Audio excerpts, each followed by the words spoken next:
Honestly, even if you're not a fan of Gundam, and I'm sure someone like this exists somewhere, SD Gundam Battle Alliance is probably still going to be a worthwhile purchase for you. This is a really well-designed and almost frighteningly addictive action role-playing game. The game's excellent combat system, which starts off almost deceptively easy and then layers more and more on top until you don't realize just how much you're juggling at once, is worth the price of admission by itself. You end up with a bunch of simple-to-pull-off maneuvers and moves that, when leveraged properly, lead to an almost endless combination of ways you can deal with any problem that comes your way. The thing that makes this depth in the combat actually worth it, in this case, unlike in so many similar games, is that the game is explicitly designed around you properly taking advantage of all these combat mechanics too. The game's mission-based structure, which seems to recall Monster Hunter series in a lot of ways, almost always culminates in a boss fight. And these fights are deviously designed, incredibly well-crafted encounters that call upon the player to remember and properly apply all the tools in their arsenal that the game gives them access to. From melee attacks to ranged attacks, from combos to stun-locking enemies, from dodging to dashing, SD Gundam Battle Alliance gives you a lot to properly win your way through all that it throws at you. And that is before we get to the Monster Hunter inspiration I alluded to earlier, which is the whole thing where you fight and complete missions. You get the ability to craft new Gundam suits or upgrade your existing ones, making you better equipped to take on more powerful enemies that enable you to craft even more powerful suits, and so on. The gameplay loop is incredibly compelling and can put up a hell of a good challenge too. Everything I've talked about so far covers how this game will appeal even to non-Gundam fans.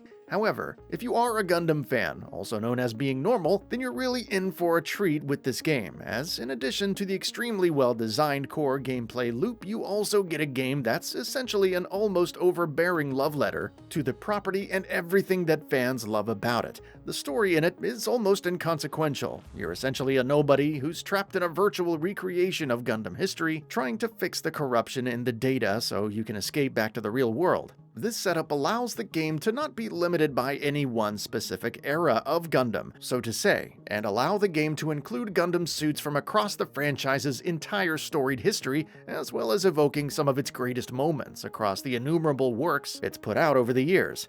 What this means is that the story itself is largely incoherent, and just barely functional enough to set up the premise and get you into the core loop. But moment to moment, the game is filled with loving references and homages to the entire Gundam universe, which, if you're a fan, you know encompass quite a range. The one thing I can see turning off some fans of the IP, at least at first, is the game's aesthetic. SD Gundam Battle Alliance adopts a chibi look during gameplay, meaning your Gundams show up as small, exaggerated, stylized renditions on screen. This can feel disappointing to those hoping to see the various Gundam realities collide, because what you see can feel disconnected from the rest of the IP. However, as mentioned, the game is really good with its homages and references. And while the gameplay itself does adopt a chibi art style, character portraits for dialogues and cutscenes are properly proportioned, so you do still get a hint of the traditional Gundam art style in the game regardless.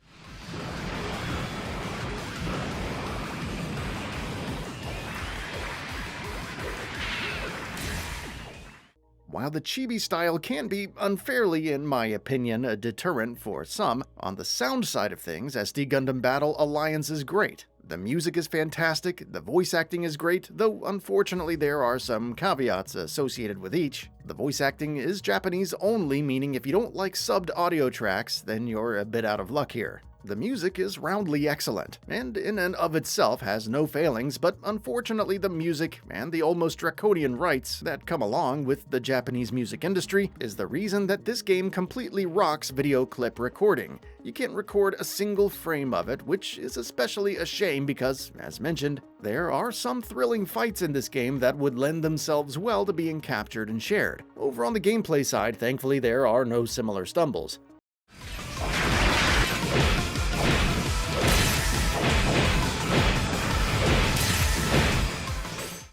The big one I can see being off-putting to many, especially those who might just be looking at a straightforward action game, is how much the game can tend towards grinding the further you get into it.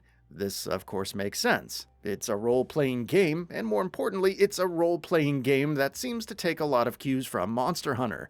grinding is almost built into the design, but it does mean that if that's not the kind of thing you like in your games, or at the very least if that's not what you were looking for from your Gundam game, then this game may not be for you. These issues aside though, SD Gundam Battle Alliance is an excellent outing, and a game that holds almost equal appeal to everyone, regardless of how much they are a fan of the property it's based on. Whether you're looking for an ode to all things Gundam, or just a well-designed and compelling action RPG, SD Gundam Battle Alliance might be exactly what you're looking for.